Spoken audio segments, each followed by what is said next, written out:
Get out. We don't serve animals here. I'm a paying customer. Gonna ping Grandis.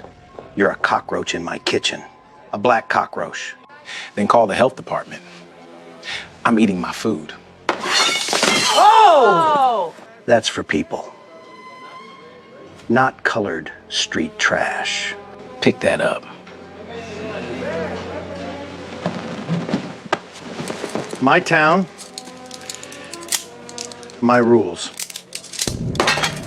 Something fell from the man's jacket and hit the floor. A gold badge. The waitress saw it first. The tray slipped from her hands. Plates shattered across the tiles. Then Dawson looked down. The color drained from his face.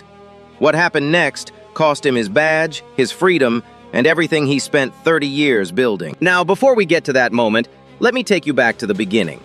Harlan Falls, Georgia. Population 4,800. One traffic light.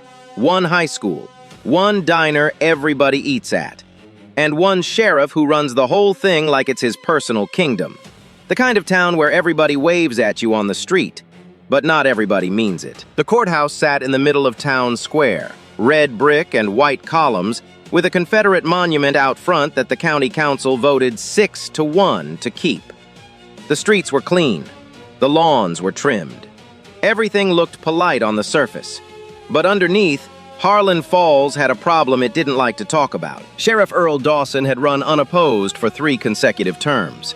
His campaign signs were still nailed to telephone poles year-round, even when there was no election. His face smiled down from a billboard at the county line. Big white letters. Sheriff Dawson keeps Harlan safe. Safe for who? Well, that depended on what you looked like. The town was roughly 60% white, 40% black. But if you looked at the county government, the school board, the planning commission, white faces. All of them. Every seat. Every vote. 2 civil rights complaints had been filed with the Department of Justice in the past 18 months. Both from black residents. Both describing the same thing. Getting pulled over for no reason. Searched without a warrant. Talked to like they were less than human. Those 2 complaints were about to bring a stranger to town. But nobody in Harlan Falls knew that yet. Miles Anderson pulled into the gravel parking lot of Pemberton's Diner on a Tuesday morning in a rented Chevy Malibu, engine ticking as it cooled, dust settling on the windshield. He stepped out and stretched, mid-40s, tall, lean build, dark polo shirt, jeans, reading glasses pushed up on his forehead. He looked like a college professor on a road trip, maybe a writer researching a book, the kind of man you'd walk past without a second thought. That was the point. What nobody in Harlan Falls could see, what nothing about Miles Anderson would ever tell you, was the 12 years he'd spent inside the United States Department of Justice Civil Rights Division, specializing in one thing: investigating law enforcement departments that abused their power. Before the DOJ, 4 years as an Army JAG officer. Before that, Howard University Law School, top 10% of his class. He'd reviewed dashcam footage from over 200 police departments across the country. He'd testified before congressional subcommittees. He'd sat across the table from sheriffs, police chiefs, and commissioners who thought their badge made them God. Nothing about his face ever gave any of that away. That was his greatest weapon. He checked his phone. A text from his wife, Nadine. "Be safe. Love you."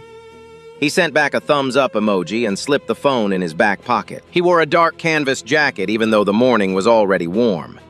Inside the left inner pocket, a leather bifold wallet. Gold badge, federal credentials. The letters DOJ printed in block font next to his photograph. He didn't take the jacket off. He didn't plan to be here long. Just breakfast, just observation. Just one more small town on a long list of small towns. He pushed through the glass door of Pemberton's Diner. The bell above it jingled once. Vinyl booths, Formica counters, a jukebox in the corner that still worked if you fed it quarters. The air smelled like bacon grease and burnt coffee and something sweet. Maybe cinnamon rolls, maybe just nostalgia. Ray Pemberton sat at the register, 70-something years old, reading the Harlan Falls Gazette through a pair of bifocals that had seen better decades. He looked up when the bell jingled, saw Miles, and looked back down. Not unfriendly, not friendly either. Miles took a booth near the window, set his notebook on the table, folded his hands. Brenda Holloway appeared within 30 seconds, mid-50s, apron tied at the waist, a pen behind her ear and a coffee pot in her hand like it was a natural extension of her arm. "Morning, hun. Coffee?" "Please." She poured without measuring, perfect level. 22 years of muscle memory. "Kitchen's got biscuits and gravy running real good today. Short stack solid, too." "Short stack sounds perfect." She scribbled the order and smiled. Warm. Real. The kind of smile that came from someone who treated every person at every table the same way. Miles noticed a photograph tucked into the front pocket of her apron. A little boy, maybe 3 years old, light brown skin, wild curly hair, laughing at the camera. Next to him, a young woman, Brenda's daughter, same eyes. "That your grandson?" Brenda looked down at the photo like she'd forgotten it was there. Her whole face softened. "That's my Caleb, 3.5, thinks he's the boss of the whole world." Miles smiled. "Sounds about right for 3. She laughed and headed to the kitchen. Miles opened his notebook and started writing. A man in a trucker cap at the counter glanced over, not hostile, just watching. The way people in small towns watch anything unfamiliar. Miles didn't look up. He'd been in dozens of towns like Harlan Falls. He knew the rhythm. He knew the quiet. He knew what lived underneath it. He just didn't know it was about to walk through the door. The glass door swung open hard enough to rattle the frame. Sheriff Earl Dawson walked into Pemberton's diner like he walked into every room. Chest first, chin up, boots hitting the floor like they were making a point with every step. Mid-50s. Barrel-chested. Mirrored aviators still on even though the sun was behind him. His uniform pressed so crisp it could have cut paper. Badge polished to a mirror shine. Belt loaded. Sidearm, taser, handcuffs, radio, everything on display, everything deliberate. Behind him, Deputy Colt Sheffer slipped through the door like a shadow. Younger, thinner, the kind of man who never entered a room before his boss did. Dawson stopped just inside the door and scanned the room. Slow, left to right, the way a man checks his property. His photo hung behind the register, him and Ray Pemberton, arms around each other at last year's charity fish fry, smiling like old friends, because they were.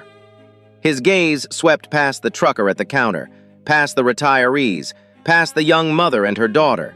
Then it landed on Miles, the only black man in the diner. Dawson's jaw tightened. Something shifted in his posture. Something small. Something anyone who wasn't watching closely would miss. But Brenda saw it. She'd been seeing it for years. He unhooked his aviators from his face, folded them, tucked them into his breast pocket, and he walked toward Miles's booth with the slow, deliberate stride of a man who had never once in his life been told no. "Morning." It wasn't a greeting. It was an opening move. Miles looked up from his notebook. "Morning, Sheriff. Don't think I've seen you around here before." "Just passing through." Dawson tilted his head, repeated the words slowly like they tasted wrong in his mouth. "Passing through. To where exactly?" "Nowhere in particular. Stop for breakfast." Dawson looked at the half-eaten short stack, the coffee, the notebook. Then he looked at Miles, studied him, up and down, the way you'd size up something you weren't sure belonged. He put both hands on the edge of the booth, leaned in. "Let's find out. ID. One word, not a request, a command."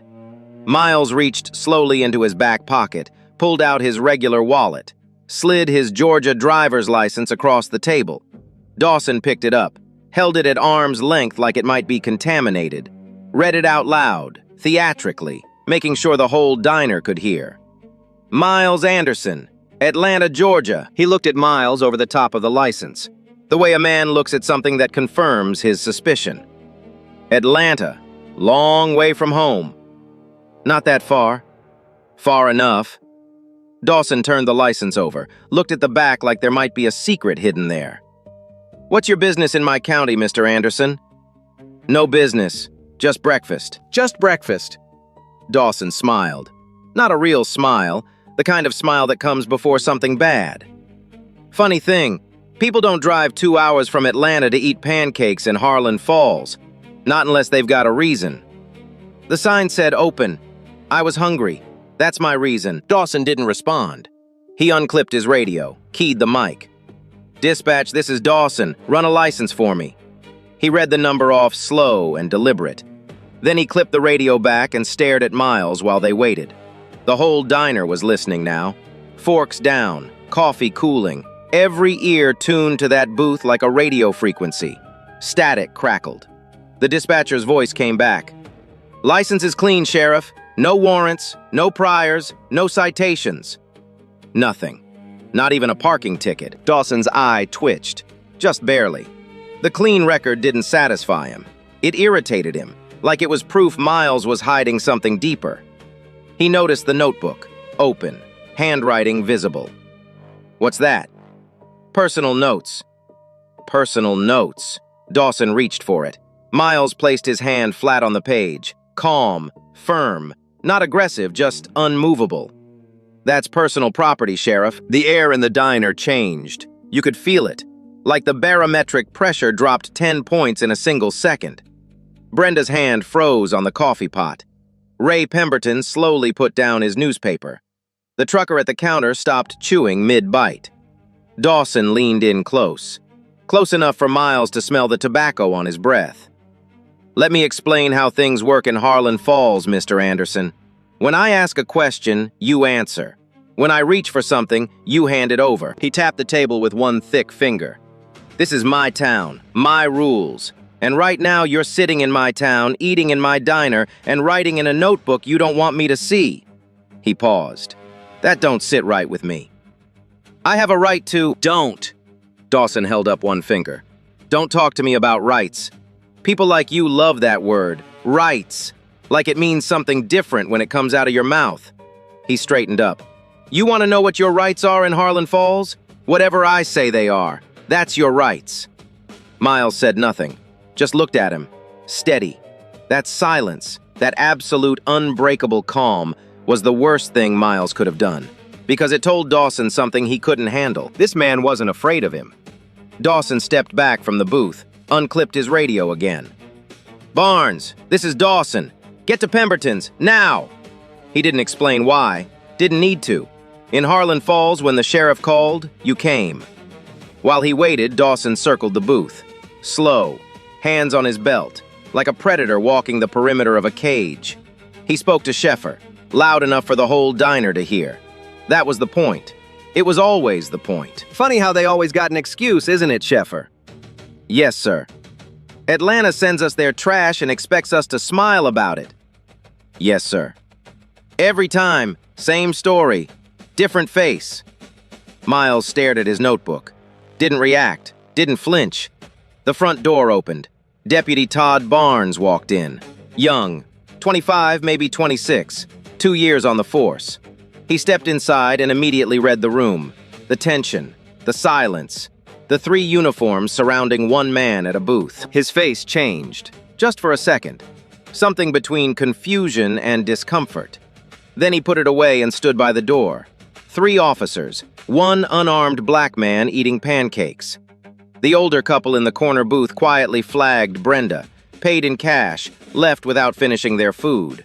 Didn't look back. A mother at the window table pulled her daughter close, whispered something. The little girl stopped coloring. Nobody said a word. Nobody challenged Dawson. Nobody stood up. The silence filled the room like water rising in a tank. "On your feet!" Miles looked up. "Am I being detained?" "You're being whatever I say you're being. Stand up. Hands on the table." Miles set his pen down, closed his notebook, stood slowly, placed both palms flat on the formica, fingers spread. Dawson moved behind him, started the pat-down. Pockets first, then waistband, then down both legs to the ankles. Rough, deliberate, every movement exaggerated for the audience. His hand stopped at Miles's left side, the inner jacket pocket. Something in there, rectangular, leather. He pressed it through the fabric, squeezed it once, then grunted and moved on. He didn't open it, didn't ask about it, just filed it away as a wallet or a phone case and kept going. That was the moment. Right there. If Earl Dawson had opened that pocket, if he had pulled out that leather bifold and flipped it open, everything that happened next would have been different. But he didn't, because he wasn't looking for evidence. He was looking for a performance. Dawson stepped back, made a show of sniffing the air, tilted his head, sniffed again. Deputy Sheffer. He said it like he was asking a question he already knew the answer to. You smell that? Sheffer straightened up. Sir? Marijuana. I smell marijuana. Dawson looked at Miles, then at Sheffer. You smell it? Sheffer nodded, didn't hesitate. Yes, sir, I do. There was no marijuana, not on Miles, not in the diner, not in the parking lot. Miles Anderson had never consumed marijuana in his life.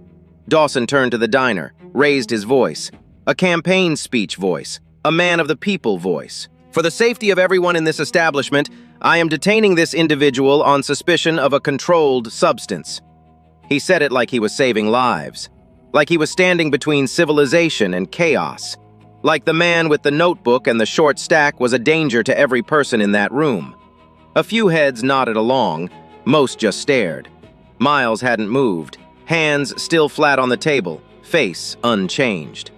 His silence was louder than anything in that diner, and it drove Earl Dawson absolutely crazy. Dawson wasn't done, not even close. He pulled a chair from the nearest table and dragged it across the floor.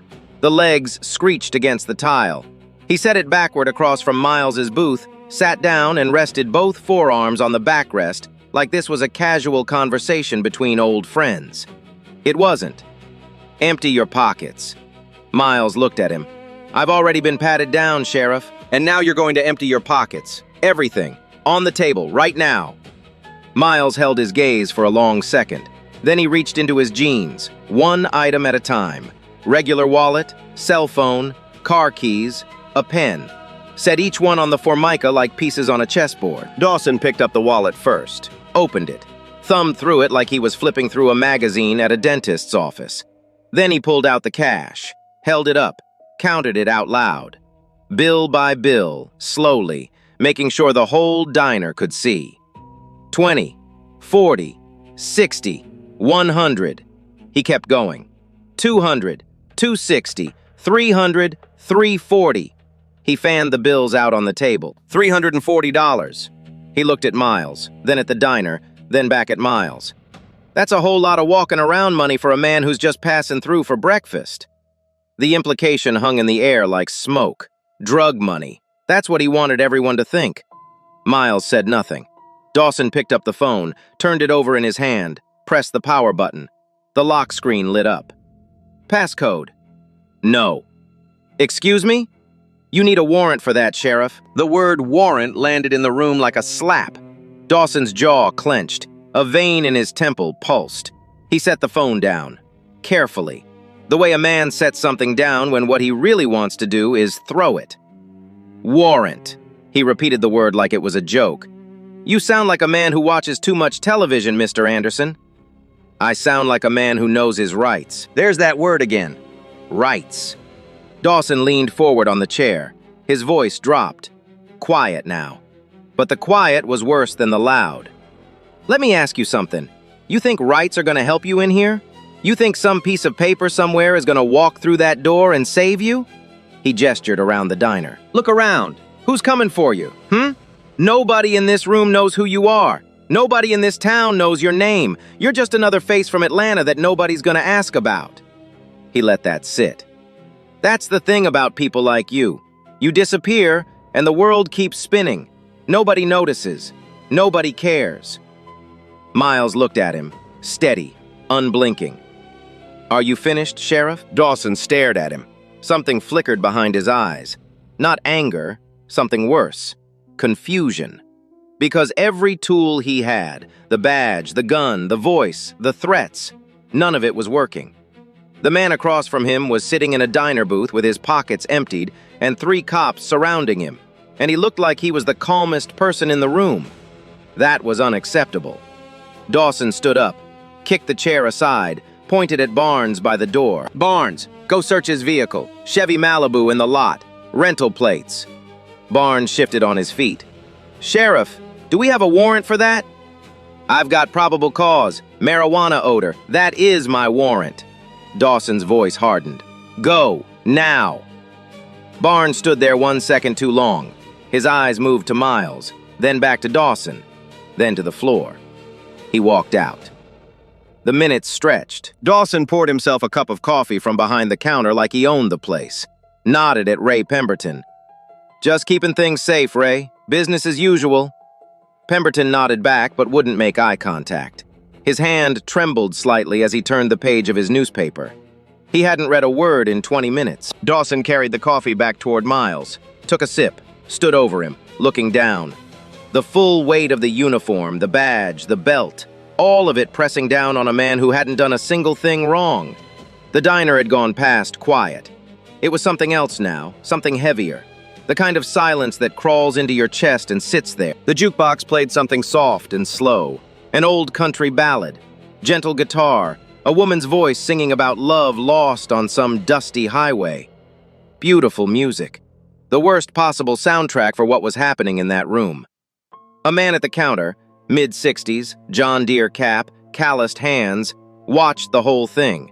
His jaw was tight. His fork was still. He looked like a man who wanted to say something but had spent his whole life learning not to. Brenda stood behind the counter, wiping the same spot over and over. Her hands wouldn't stop shaking. She kept looking at Miles, then looking away, then looking back. Miles caught her eye for just a second, and he gave her the smallest nod. Almost nothing. A quarter-inch movement, as if to say, "It's going to be okay." She didn't understand it, not yet, but something about it made her eyes sting. Dawson set his coffee on Miles's table, right next to the emptied wallet, right next to the cash fanned out for everyone to see. "You know the last time someone from Atlanta came through here trying to be clever?" Miles didn't answer. "He left in the back of my cruiser, didn't come back." Dawson sat on the edge of the booth across from Miles, crossed his arms. "See, you might think because you put on a nice polo and drive a clean rental car that makes you somebody. That you can sit here with your little notebook and your smart mouth and your $300 and pretend like you belong." He leaned in. "But I look at you and I see exactly what everybody in this room sees. Just another stray that wandered too far from where he came from." Miles looked at him, the same steady gaze he'd had since the moment Dawson walked in. "Is that a threat, Sheriff?" "That's a fact." The front door opened. Barnes walked in, dust on his knees from searching under seats. Every head turned. Dawson straightened up. "Well?" Barnes stood by the door. He looked like a man delivering news he wished he didn't have. "Car's clean, Sheriff. Nothing." "Nothing. No drugs, no weapons, no stolen property." Barnes paused. "Laptop, suitcase, file folder. That's it." Dawson's face went tight. The jaw, the temples, the corners of his eyes, everything clenched at once. He had been counting on finding something, anything, to justify the last 30 minutes of what he'd done to this man in front of a room full of witnesses, and there was nothing. "Then he's smart about it." Barnes looked at the floor. Then quietly, almost a whisper, "Sheriff, there's nothing there. Maybe we should just let him—" "When I want your opinion, Barnes," Dawson's voice cracked across the room like a whip, "I'll beat it out of you." Barnes stepped back, his mouth closed. He was done talking. The diner was watching, every single person. And in that silence, something shifted. Not in the room, in Dawson. Because Earl Dawson was now standing in the middle of his own town, in front of his own people, with 3 deputies and a detained man, and he had nothing. No drugs, no weapons, no record, no probable cause, no crime, absolutely nothing, and everyone knew it. But letting Miles go, walking back that performance, admitting he was wrong, in front of the counter where his photo hung, in the diner where he was supposed to be the hero, that was something Earl Dawson could not do. His ego wouldn't let him. It never had. So he did what men like him always do when the ground starts disappearing under their feet. He doubled down. "Stand up, turn around, hands behind your back." Miles stayed seated. "You found nothing. No drugs, no weapons. Clean record, clean car. You have no grounds, Sheriff." "I have all the grounds I need. I'm the law in this county, and I say you're under arrest." "For what?" "For whatever I decide." Dawson stepped forward. "Now stand up, before I stand you up myself." Miles looked at him for a long time. Then he stood, slowly, pushed himself up from the booth with both hands, straightened his back. and looked Earl Dawson directly in the eyes. Not angry, not scared. Something else entirely. Something Dawson couldn't read and couldn't break. "You're making a mistake, Sheriff. Only mistake I see is you walking into my town." Dawson spun Miles around, grabbed both wrists, slammed him face down on the table. The notebook skidded off the edge. The pen rolled to the floor. The coffee cup tipped and spilled across the formica, dripping onto the vinyl seat. Cuffs came out, metal on skin. Click, click, locked tight. "My town, my rules." Dawson pulled him upright by the collar. "And you just bought yourself the worst day of your life." He shoved Miles toward the door, hard. Miles stumbled forward. The jacket jerked open from the force, and something flew out of the inner pocket. A leather bifold wallet hit the tile floor, slid 3 feet across the aisle, landed face up under the fluorescent light. Gold badge, federal credentials, 3 letters in block font. Miles saw it fall. His eyes tracked it for half a second. Then he looked straight ahead. His face didn't change, not one muscle. Dawson didn't see it. He was behind Miles, hand on his collar, already pushing him toward the door. Eyes forward, back to the badge on the floor. It sat there, on the white tile, catching the light, waiting. Brenda Holloway hadn't moved from behind the counter in 30 minutes, hadn't spoken, hadn't done anything except watch a man get torn apart in the place where she'd spent 22 years pouring coffee and calling strangers hun. Now Dawson was dragging him toward the door. Boots on tile, cuffs clinking. She did what she always did when the world got too loud. She worked. Muscle memory. Hands reaching for plates, stacking cups, loading the tray. 6 plates, 2 coffee mugs, heavy. She balanced it on her forearm the way she'd done 10,000 times. Turned toward the kitchen, past the booth where Miles had been sitting, and looked down. A leather bifold wallet on the floor, flipped open. Gold badge catching the fluorescent light like a small sun on white tile. A credentials card, a photograph. The same man Dawson had just cuffed like a criminal. 3 letters in block font, D-O-J. She didn't feel the tray tilt. She didn't feel her fingers go slack. 6 plates, 2 mugs, everything hit the floor at once. Ceramic exploding on tile. A mug shattered into 3 pieces. A plate spun on its edge before breaking in half. Coffee splashed in a dark wave across the aisle. Every head turned. Dawson stopped 3 feet from the door, turned around. "What the hell, Brenda? Clean that!" He saw her face. His voice died. She was standing in a field of broken ceramic with her hands still shaped around a tray that wasn't there. Eyes locked on the floor. Dawson followed her gaze, past the shattered plates, to the gold badge on the tile. He read the 3 letters. His hand dropped from Miles's collar. Confusion, because the letters didn't belong here, not on the man he'd just called a cockroach. Realization, because suddenly the calm made sense, the silence made sense, all of it. Then terror, pure career-ending terror. Miles straightened his back, turned to face Dawson. Same calm, same steady eyes, but carrying something different now. Authority. "Sheriff Dawson, my name is Miles Anderson, Senior Investigator, United States Department of Justice, Civil Rights Division." Nobody moved. "I came to Harlan Falls to investigate 2 formal complaints of unconstitutional stops and detentions by your department." Pause. "I didn't expect to become Exhibit A, but here we are." The diner erupted in tiny reactions. Someone whispered, "Oh my God!" Sheffer backed into the wall. Barnes closed his eyes. Pemberton took off his glasses and set them down like a man watching his world rearrange. And Dawson, 3 terms, billboard on the highway, most powerful man in the county, had nothing to say. Miles looked at the cuffs. "Take these off." Dawson's hands shook as he found the keyhole. Click, click. The metal fell away. Brenda picked up the badge wallet, photographed it, walked behind the counter and dialed the number on the DOJ card. "My name is Brenda Holloway. A sheriff in Harlan Falls just detained a federal investigator in my diner. I watched the whole thing." Then she looked at Dawson. For 22 years, she'd served him coffee and looked the other way. Not anymore. Miles walked back to his booth, stepped over the broken plates, sat down, pulled his notebook toward him, started writing. Dawson watched him write. Every insult, every threat, every slur, being documented in ink by a federal investigator in the booth where he'd called that man a cockroach. And there was nothing Earl Dawson could do about it. Nobody moved first. That was the thing. For a full 60 seconds after Miles sat back down, nobody in Pemberton's diner knew what to do. Not the deputies, not the customers, not Ray Pemberton. And especially not Earl Dawson. He just stood there, middle of the floor, hands at his sides. The same spot where he dragged a man in handcuffs past a dozen silent faces not 5 minutes ago. Then he moved. He walked toward Miles's booth. Fast. Not angry fast. Desperate fast. The walk of a man trying to catch something that had already fallen off a cliff. Now hold on. His voice was different. The boom was gone. The campaign speech tone was gone. What was left sounded thin, cracked at the edges.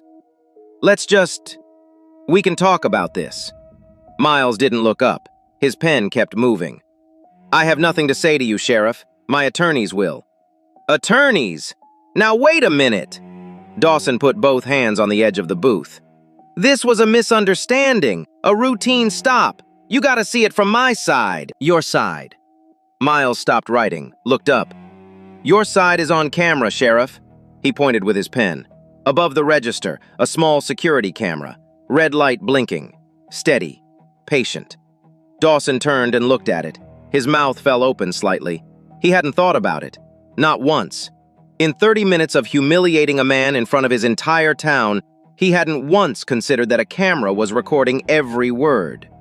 Pemberton hadn't turned it off either. Dawson looked at the camera, then at the 12 witnesses sitting at their tables, then at Brenda, still holding her phone behind the counter, then at his deputies. Sheffer pressed against the far wall, Barnes standing at the door staring at his own shoes. Everyone was already somewhere else. He just hadn't realized it yet. I was doing my job. His voice barely held together. Miles closed his notebook, set the pen down, looked at Dawson with the same steady gaze he'd had from the very first moment. No, Sheriff. You were doing exactly what I came here to investigate. Dawson opened his mouth, closed it, opened it again. Nothing came out. The most powerful man in Harlan Falls couldn't figure out where to put his hands. 45 minutes later, 2 unmarked sedans pulled into the gravel lot of Pemberton's diner. Georgia Bureau of Investigation, Regional Office. An hour after that, 2 more vehicles. FBI Atlanta Field Office. Pemberton's diner, the place where people came for eggs and gossip and Brenda's biscuits, was suddenly full of people who outranked every badge in the county. GBI agents secured the security camera footage first. Then they sealed the diner as a scene. Interviewed witnesses one by one in the parking lot. The trucker, the retirees, the mother and her daughter, the man in the John Deere cap who'd watched the whole thing without saying a word. They pulled Barnes aside. He cooperated immediately, spoke fast, like a man who'd been holding his breath underwater and finally broke the surface. The warrantless car search, the fabricated marijuana, the orders he knew were wrong. All of it, everything. Sheffer tried a different approach. Stuck with Dawson's version, routine stop, suspicious behavior, reasonable suspicion. He made it about 4 minutes before the GBI agent across from him opened a folder, set a printed copy of Miles's federal credentials on the table, and asked him to try again. Sheffer crumbled in under a minute. AUSA. Catherine Stills arrived personally from Atlanta by late afternoon. She'd been building a preliminary file on Harlan County for months based on those 2 earlier complaints. She hadn't expected the case to build itself in a single morning. She walked into the diner, surveyed the broken plates still on the floor, the spilled coffee dried to a brown stain on the booth, the security camera still blinking red. She looked at Miles. He nodded. She nodded back. Nothing else needed to be said. By sundown, the county commissioner had been called. The conversation was short. Earl Dawson was placed on indefinite administrative suspension pending a federal investigation. His badge was collected in the diner parking lot. Then his service weapon. Then his keys. One by one. In front of a news camera that Brenda's friend from the regional station had sent the moment Brenda called her. Dawson handed over each item without a word. No mirrored aviators, no puffed chest, no campaign voice. The man who had walked into Pemberton's diner that morning like he owned the county walked out of the parking lot with nothing, got in his truck, pulled out of the gravel lot, and drove away in the same silence he had forced on every person he'd ever bullied in that town. The story didn't end in that parking lot. Within 72 hours, the DOJ opened a full pattern and practice investigation into the Harlan County Sheriff's Department. Not a review, a full federal investigation with subpoena power. Miles had been sent to observe.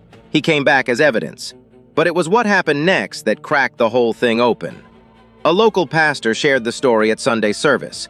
By Monday, 2 people called the DOJ. By Friday, 4 more. By month's end, 14. 14 complaints. All black residents. All the same pattern, same playbook, same man. A mechanic pulled over 3 times in 2 months. Searched each time. Never charged. A mother handcuffed on her porch in front of her children over tall grass. A 16-year-old held in a cruiser for 40 minutes walking home from school in his uniform. Different details. Identical bones. Pretextual stops. Fabricated justification. Humiliation. Always targeting black residents. Data confirmed it. 4 times more stops of black drivers per capita over 3 years. Not a coincidence. A system. Sheffer explained how that system worked. Charged separately with conspiracy, facing 8 to 12 years, he took the cooperation deal in 48 hours. Years of direct instructions from Dawson. Find a reason was the phrase Dawson used most. Broken taillight, air freshener on the mirror, anything. Sheffer named dates, victims, and direct quotes. Dawson wanted to keep certain people from getting comfortable, his exact words. A USA Catherine Stills took everything to a federal grand jury. Indictment came down on a Thursday. Charges: deprivation of rights under color of law, multiple counts. Witness intimidation, 3 phone calls to Brenda after suspension, all recorded. Conspiracy to fabricate probable cause.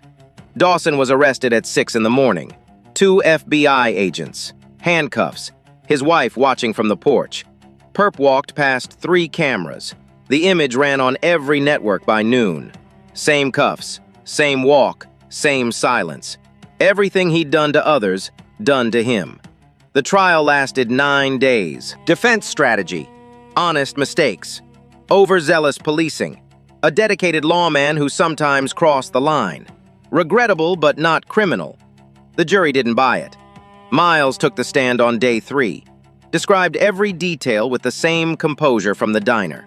The cockroach comment, the fabricated marijuana, the cuffs. Never raised his voice. Laid out facts like a bricklayer. One at a time, level. Impossible to knock down. Brenda testified on day 5. The escalation, the silence, the badge on the floor, the plates crashing. Her voice broke once. When they asked why she called. I thought about my grandson, Caleb. He's 3.5, and I thought, if he walks into the wrong diner in the wrong town someday, who picks up the phone? Who doesn't just look away? Barnes testified about the warrantless search and the fear that kept him silent. Sheffer filled an entire day. Names, dates, direct quotes, years of instructions. A DOJ data analyst presented the numbers. Stop rates, search rates, arrest rates, broken down by race. Charts that turned a pattern into proof. The jury deliberated 6 hours. Guilty. All counts. Judge Harold Whitfield. Sentencing. 8 years federal prison. 3 additional years witness intimidation consecutive. Lifetime ban from law enforcement. Full forfeiture of pension. Before reading the sentence, Whitfield looked at Dawson. The badge you wore was entrusted to you by every citizen of this county. Not some. All. You weaponized that trust against the people you swore to protect. This court cannot undo the damage, but it can ensure you never cause it again. They let him out in handcuffs, past the gallery, past the cameras, past 14 people who had finally been heard. Same walk, same medal on his wrists. But this time, Earl Dawson was the one who didn't belong. 6 months after the verdict, Harlan County signed a consent decree with the United States Department of Justice. The terms were non-negotiable. Mandatory body cameras for every officer on every shift. A civilian oversight board with subpoena power, half its members appointed by community organizations, not the county commission. De-escalation training every 90 days. Bias audits conducted by an independent firm every 6 months, with results published publicly. The department that Earl Dawson had run like a personal fiefdom was rebuilt from the ground up. Not by choice, by order. A new sheriff was elected that November. First contested election in 12 years. The winner, a 41-year-old former state trooper, ran on a single promise: accountability. She won by 11 points.